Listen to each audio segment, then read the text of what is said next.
What's going on, guys? This is Malcolm here on Malcolm Talks. Yeah, right back at it again, man. Right back at it again. You know, today is going to be a pretty interesting video because I want to talk to all the people out there that feel like they're being overlooked, looked over, disrespected, treated less than their best. They feel like they're the one that they feel like the shoulder that carried a heavy bag. They feel like they the ones always have to carry the load. They feel like they're the roads that everybody want to take when they're looking for a shortcut. They feel like they're the stepping stone that everybody's stepping on to get to where they need to go. But what about you? Those are the people I'm talking to right now, because I used to be one of them. And actually, Yellow Wolf, the rapper, he had a song about this very thing. Let's try to rap it for you. I'm not the table you can come and lay your cup down on now. I'm not the shoulder for the bag, the one that carried a heavy load. I'm not the road that you take when you looking for a shortcut. I ain't the stepping stone to be stepping on. I ain't nobody's crutch. I ain't the money man with your money, man. You ain't looking at me. I ain't the cheap one looking at me, son. You ain't looking at free. I'm not the dish rag that can clean up all the shit that you dish out. Ain't got no check for them. If you checking in, check this out. And what you can do when I do what I can. And none of the food, there's no need to pretend. And to because you got just that. So I don't know the whole song, but I love this song. It kind of got some Michael Jackson flair to it. And what you can do when I do what I can. I don't know, man. Comment down below if you know what song I'm talking about. Yellow Wolf, check it out. Fire. But yeah, man, you know, that's what happens, man. People can be real slick. And a lot of times, man, people do not want to do the work that's in front of them. They try to do any and everything to get somebody else to do it. Now you, being the stand-up type of guy you are, stand-up female you are, right? We don't mind shouldering the burden and carrying the load sometimes, just because you feel like that's the right thing to do. But you got to know when you're being taken advantage of. And you got to speak up when you feel like that's the case. So here are a couple little tips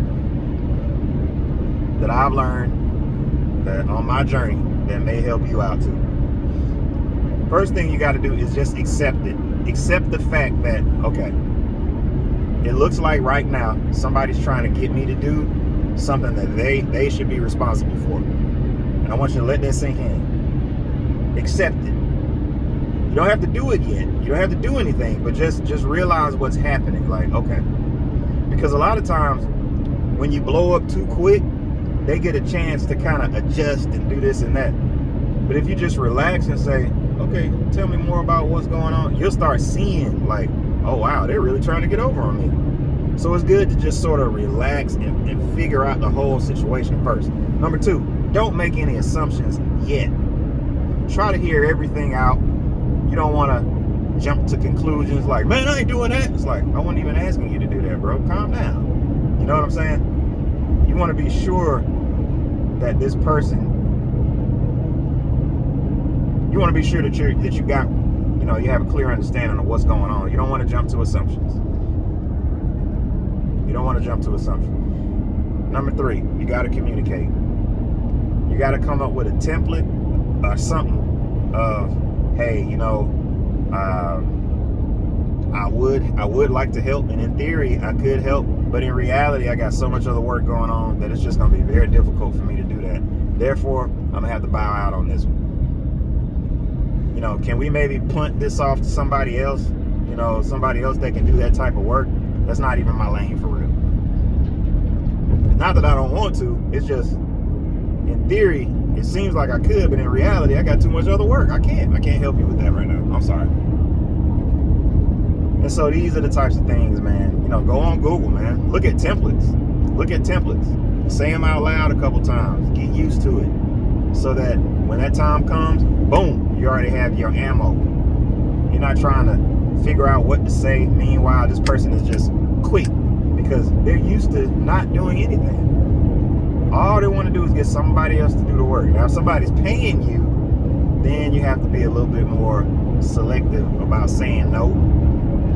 But yeah, I mean, if somebody wants you to mop the floors and you know that's not in your job description, you're gonna be like, excuse me, I don't even own a mop. I never mop floors. Why am I having to mop floor? I'm a project manager. Why should I be mopping floors? Shouldn't be mopping floors. But you got to speak up, because a lot of times, if you say yes, that you're gonna mop that floor, 3 years later you'll still be mopping the floor, guys. See, they start off by making it seem temporary. They'll be like, "Hey, Malcolm, listen, guys, team, you know we're short-staffed 3 people, okay? We need somebody to mop the floor. It's just gonna be temporary. It's just gonna be temporary. Just mop the floor, clean the toilet. That's it. You know, for the first couple of weeks until we get everything back ready, back on our feet again. You know, we lost a couple people, so we just need somebody to own this work just temporarily. You know, just own it temporarily." And you're like, "Own it temporarily?" You know it don't sound right. Something ain't right. So you say, "Yeah, I'll do it. You know, I don't have a problem with doing that." Maybe you're new to the organization. You're new to the situation. You just want to help, you know? You think by helping it's going to give you good graces with the higher ups. And you're like, "You know what? I'll help. I'll clean the toilet. Where's the mop? Do you guys use Mop and Glow? Okay, I'll help with that. Not a problem." And then you whistling while you mopping. You want everybody to know you happy. You happy while you're mopping. But inside, you know you're not happy. Inside, you know you're being taken advantage of, don't you? But they see that you're happy. So guess what? That's going to become your permanent role. You went from a project manager to mopping floors and cleaning toilets. All because you weren't willing to communicate and stand up from the very beginning and say, "I'm sorry, I'm not going to be able to do that. I got too much other stuff going on." You got to stand firm, man. Man, people will have you all the way out there, man. For real. Doing work they should be doing for themselves. Don't fall for it. This is Malcolm. You're on Malcolm Talks. Hope y'all enjoyed the video. Comment down below. Subscribe. I'm going to holler at you guys next time, man.